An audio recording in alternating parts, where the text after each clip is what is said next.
Recording 19. Practice Listening Test 4. Section 1. Children's Daycare. You will hear a man and a woman talking about daycare for their children. Read the example.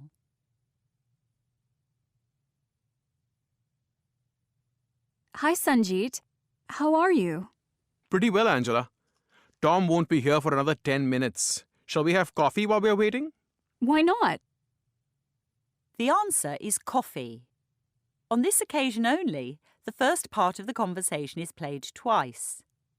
Before you listen again, you have 30 seconds to read questions 1 to 5.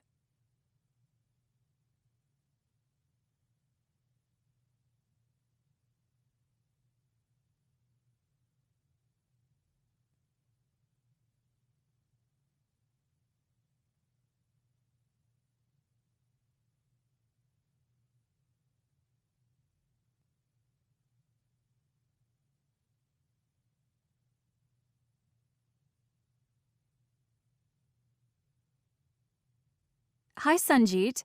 How are you? Pretty well, Angela. Tom won't be here for another 10 minutes. Shall we have coffee while we're waiting? Why not? How's your family? Not too bad, except my son Arav had a cold last week and then my wife Navreet caught it. Oh, dear. My daughter Zoe had a temperature this morning, and I wasn't sure whether to send her to daycare. But my husband's away in Toronto, and I can't take any more time off myself. I guess kids get all kinds of things at daycare. I don't know. They also build up resistance there. By the way, I'm sending out invitations for Zoe's birthday party.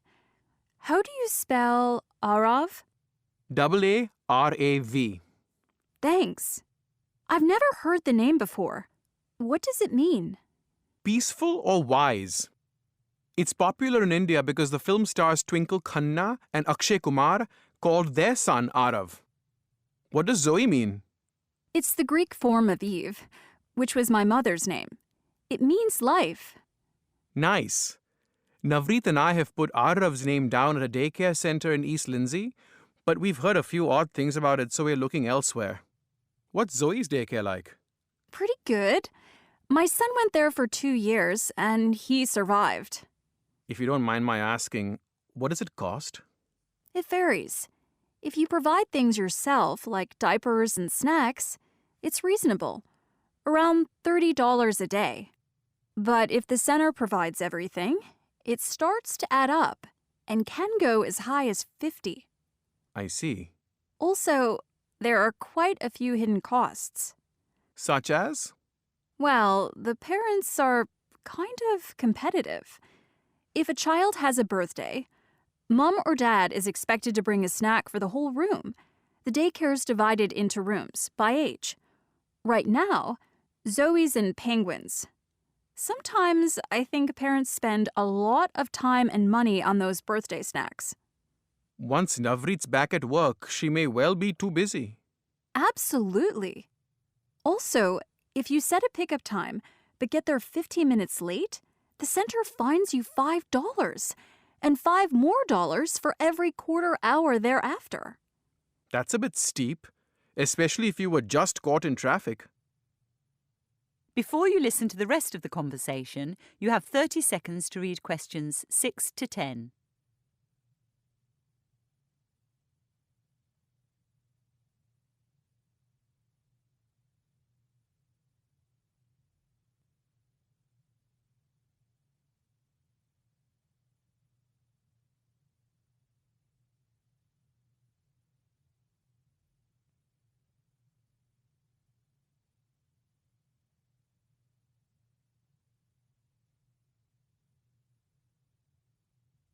So, tell me about the center in East Lindsey. At first, I was impressed. It's spotless throughout, and the staff seems caring and responsible. I like the fact there's a decent amount of space, especially outdoors. However, I'm worried that the children aren't explicitly taught anything. All they do is play. Sure, Arav's only 1, but in an 8-hour day, there's a lot he can learn. At Zoe's daycare, there is some structure to the week and some tuition. In Penguins, Monday is alphabet day, and Wednesday is numbers. In Tigers, Monday's computer day and Wednesday's music. Computer day? Yeah. Parents have to provide tablets for their children when they turn 2. Another of the hidden costs I was telling you about. Right. But there's one good thing at Zoe's daycare. You're not charged if your child's off sick for a day. And as long as you give notice, you can take your child out for holidays, which, again, you don't pay for. Many centers will only allow a 1-month fee-free break in a year. What's the hygiene like? Good enough. The kids do get things in their hair, which is a bit embarrassing. But supermarkets stock shampoo, and parents are contacted as soon as there's an outbreak. Would you say the center kept parents well informed? Yes, I would. There you go. A reminder about Zoe's birthday. Her snack can't contain peanuts because a boy in penguins has an allergy. You now have 30 seconds to check your answers.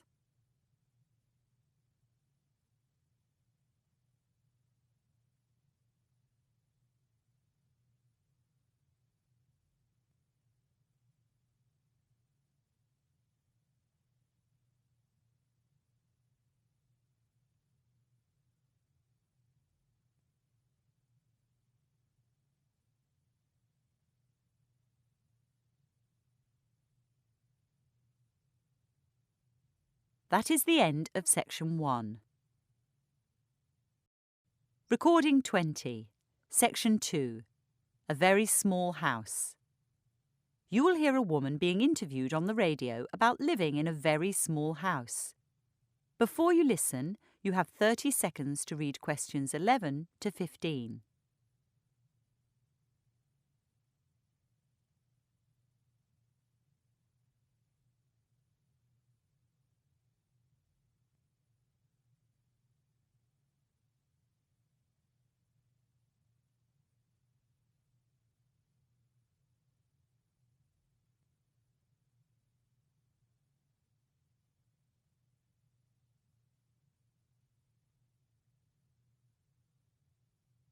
Welcome to today's show, coming to you from the home of Charlotte Williams. Good morning, Charlotte. Morning, Simon. Thanks for letting us into your home, which I believe has been inundated with guests recently. Yes, I held my birthday party here. Surely that was a squeeze, given your whole house is 8 square meters, about the size of my kitchen. The party was in the garden. I understand there's been an upsurge in interest in the tiny house movement. That's right. Even Oprah has interviewed some of its devotees. We're no longer the weirdos at the end of the street. But you were for some time, weren't you? Yes, I was. I'm sorry to say I've had unpleasant text messages, rubbish strewn across my lawn, and rats put into my water tanks. Goodness. But you know, when I was a kid, people used to smoke in doctors' waiting rooms and on airplanes. Once on a flight to L.A., I practically choked. My mother said crossly, "Settle down, it's only smoke." Now, of course, no one smokes on airplanes, and my mother is the first person to tell anyone off who lights up in a surgery. So your mother's one of your fans? I wouldn't say that exactly. Anyway, she lives in France. In my opinion, in the developed world, we all consume too much. I mean, in 1945, the average house in this city for a 5 to 7 person family was 111 square meters. 2 generations later, it's twice that size, while the family has only 3.5 to 4 people. I note you say in the developed world. Perhaps an immigrant might still think you're weird. After all, isn't the American dream to think big? Yes, one criticism leveled at me is that my lifestyle is anti-American. It's true that while working in Mozambique and Vietnam, I was inspired by my neighbors who used few resources. Before you listen to the rest of the conversation, you have 30 seconds to read questions 16 to 20.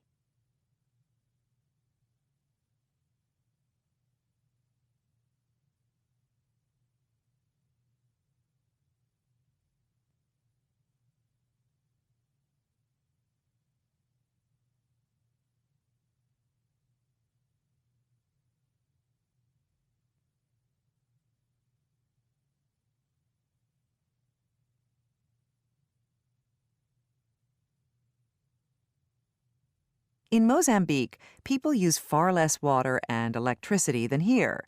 That's when I started to live without a fridge or a shower like the locals. I washed in a basin of water, which I still do. I don't think I could live without a shower. In Vietnam, many of my neighbors didn't have a kitchen, but cooked and ate outside. This meant there was life in the streets. Here, my kitchen consists of 2 elements and that basin. And as you know, my party was outside. Also, in my part of Ho Chi Minh City, children generally slept in one bedroom. Indeed, children do share more when they're in small spaces, and they're less likely to acquire all the junky toys that fill up many American homes. But you live alone, Charlotte, and the climate here is rather different. Sure, my son's grown up and my partner lives in Chicago, although he visits often. The climate is cold here, but my heating bill is low because this is a small space. I do still need quilts and winter clothes, which I store under my bed. However, I own 2 coats, while my sister's got 10. If you don't mind my saying so, Charlotte, isn't 8 square meters rather cramped? Haven't you had to give up all kinds of things? Firstly, I have a great view of trees from my bed, so I feel part of nature, of the great expanse of nature. When I lived in a larger house, all I could see were other large houses. Honestly, I haven't given up anything. Every single item I now own has to be functional and beautiful. I don't keep anything out of guilt because it was a present or I paid a lot for it. I had 4,000 possessions before moving here. Now, I've got 400. What other savings have you made? I didn't pay much for this property, so I'm mortgage-free, which means I can work part-time. Without a doubt, the greatest saving I've made is of time. I clean my house for 1 hour a week. In the past, I was a slave to chores and maintenance. Most people think I live in a tiny house out of poverty or fanaticism, when really it's through choice. I'm just getting on with life. You now have 30 seconds to check your answers.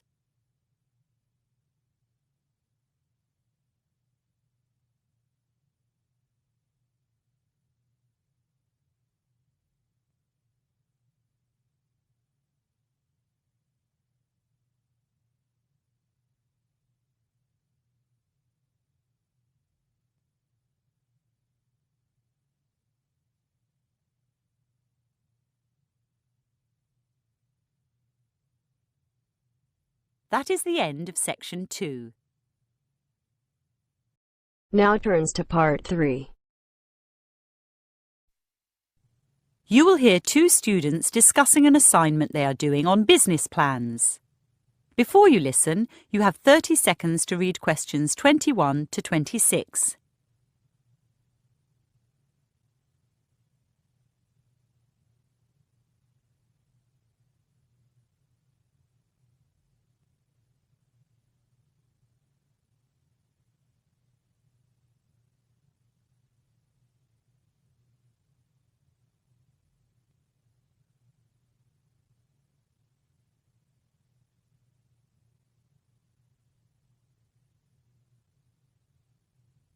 I don't know, Luca. 800 words don't seem like many to me. Except I've only written 450. Why don't you talk through what you've got? And I can suggest where you might add some in? I can show you my essay, if you like, on my computer. Telling me about it may be better. It will help you clarify what you have, and you'll probably notice what's missing as you speak. So what is a business plan? Something that projects ahead for at least 3 years. Something? Well, in essence, it's, An analysis of the current situation a business finds itself in, and a projection of its growth. right. And what else? Basically, I suppose... What about the standards a business plan creates? Oh, yeah. The plan creates standards, and it discusses viability. Indeed. Who does it provide a tool for? Investors. I mean, potential investors. Let me turn on my computer to type that in.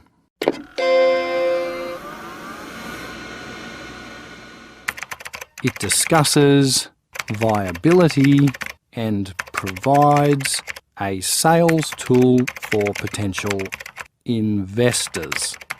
Good. Now, what about the 5 steps involved in creating the plan? 5? I wrote down 3 in the lecture. 1. Carry out a situational analysis. 2. Understand the operating environment. And 3. Define business objectives. Were there any others? I'm sure there were 5, but I've forgotten them myself now.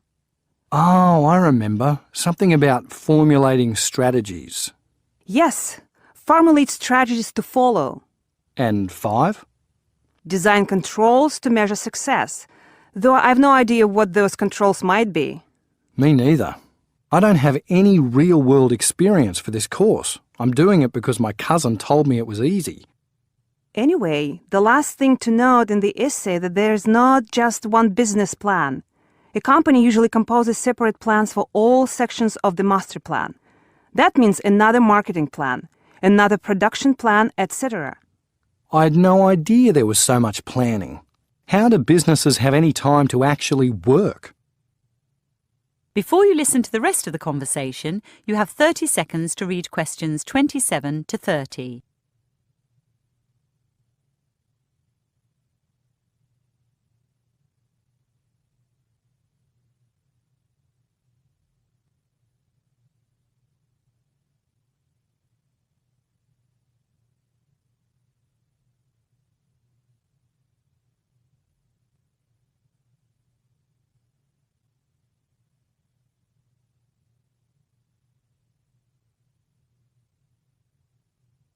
Let's look at the short answers now. My friend who took this course last year said the final exam contained the short answers from this assignment and the next one. Then I'd better learn them off by heart. So without reading from your computer screen, what are the 5 functions a business can be divided into? You mean MP3F? Yes. M for marketing, the 3 Ps for purchasing, production, and what's the last one? Personnel. Right, personnel. And F for finance. Good. I see you've remembered that the business profile and appendices open and close the plan. But I think your definition of appendices is a bit vague. What's wrong with end notes? Certainly, appendices are found at the end of the plan, but the phrase supporting documents might describe them more clearly. Okay, I'll write that down. Supporting documents. The key here is that there's support for every section of the plan because an investor wants to see a strong case presented for your business, to know you are not just making assertions. Right. The first few components of your business profile look fine. Business name, location, ownership structure. And business activity is easy enough to describe. True. But I'm afraid your market entry strategy and future objectives look a little thin. The thing is, Natasha, I don't understand what a market entry strategy is, and future objectives seem equally nebulous. I know what you mean. I see you've mentioned legal requirements in the business profile. Don't you remember, the lecturer said that in today's environment of tight regulation, without this section in the plan, the whole business could end up being an expensive failure? Oh, help. I forgot about legal requirements in my profile. Thanks for reminding me. I'm sorry, Luca. I'll have to go. Let's meet again after the tutorial. You now have 30 seconds to check your answers.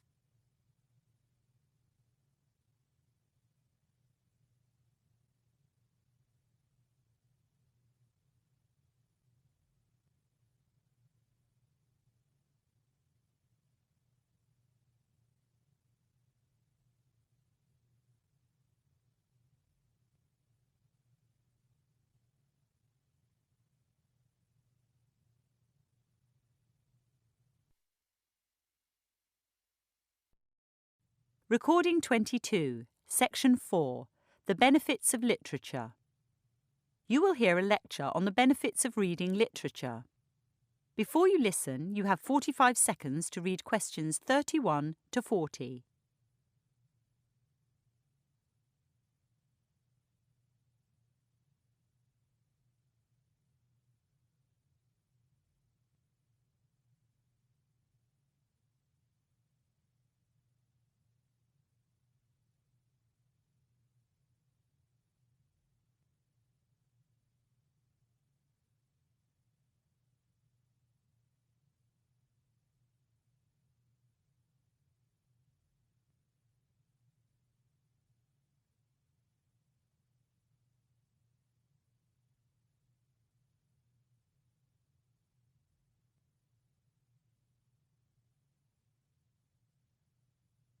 Last week, my 16-year-old neighbour asked me to look over her essay on the value of reading. I read the text and was impressed by her elegant prose. But there was one glaring omission. Most of her essay was about how we read or why we read. In my opinion, how or why is far less important than what we read. No one today would deny that reading improves cognitive intelligence. I bet the top 3 students here are also the 3 biggest readers. However, a growing number of experts attribute literary fiction to a reader's enhanced capacity for emotional as well as cognitive intelligence. But what are emotional intelligence and literary fiction? Actually, emotional intelligence is a phrase popularized by the media. Academics like me prefer the term theory of mind, or TOM. TOM is the ability to attribute mental states, beliefs, intentions, desires, pretence, and knowledge to oneself and others, and to understand that others have states different from one's own. Notable deficits in TOM occur in people with schizophrenia, attention deficit, and autism spectrum disorders, or with neurotoxicity due to drug or alcohol abuse. What is literary fiction? Well, it's writing considered as classic, winning widespread acclaim, translated into many languages, and enduring over time. Think Jane Austen, Anton Chekhov, or F. Scott Fitzgerald, and people like Ala Aswani, Paulo Coelho, or Alice Munro. The vast majority of books, however, are not literary. They're non-fiction or popular fiction. Non-fiction deals with facts, and popular fiction with formulaic stories. True, in pop fiction, readers go on an emotional journey, often in exotic settings, but while events may be dramatic, the external and internal lives of characters are predictable. This means readers' expectations remain unchallenged. Their view of the world is intact. By contrast, literary fiction focuses on the psychological states of characters and on their complex interpersonal relationships. Some writers adopt a technique called stream of consciousness, in which they minutely describe what is occurring in a character's head. Others only allude to a character's state of mind. In the first instance, readers may be exposed to ways of perceiving the world quite different from their own. In the second, their need to interpret intentions or motivations expands their emotional problem-solving capacity. So, despite being set in the real, often humdrum world, literary works defy expectations by challenging prejudices and undermining stereotypes. 5 experiments by the New York academics David Kidd and Emanuele Castano have confirmed this. They invited hundreds of online participants to read extracts from non-fiction, popular fiction, or literary fiction, or not to read anything at all. On cognitive and emotional tests, Kidd and Castano demonstrated that readers of literary fiction performed better compared to readers of other genres, or those who did not read. It's conceivable that including literary fiction in the daily routine of prisons, as well as in schools and universities, would bear fruit. It is already known that those in the correctional system who receive credits towards liberal arts college degrees survive better on release. Medicating children with autism or ADHD has been fashionable, but having them read literature may improve their conditions. There are some lesser benefits to reading literary fiction. Firstly, it encourages discipline and connectedness. Discipline because the language or style may be complex, and a length of time is needed to finish it. Connectedness because readers identify strongly with great characters. Think about a generation of children who read the 7 Harry Potter books, devoting around 40 hours to them. An equivalent amount of time spent watching a TV series would not generate an equivalent emotional response. Secondly, neuroscientists in 2013 discovered enhanced neural activity in subjects who read fine literature daily. Those who read just before falling asleep were more likely to waken soothed and focused, unlike TV viewers. So why aren't schools, universities and prisons insisting on more literary fiction? Why aren't sales of Nobel Prize winners soaring? Some say life is too demanding. Common Sense Media, a San Francisco-based non-profit organization, produced a report called Why Aren't Teens Reading? It showed that currently 27% of 17-year-olds read for pleasure almost every day, whereas in 1984, 31% did. 30 years ago, 9% of 17-year-olds said they seldom or never read for pleasure. By 2014, those figures had tripled to 27%. Many respondents attribute this change to needing time for other life skills. But it is my argument that, as complexity increases, the young become more adept at dealing with it when they read literary fiction. So, did I suggest my neighbour redraft her essay? No. I gave her a copy of The Little Prince, a French classic from 1943, and asked her to pass it on to a friend when she'd finished.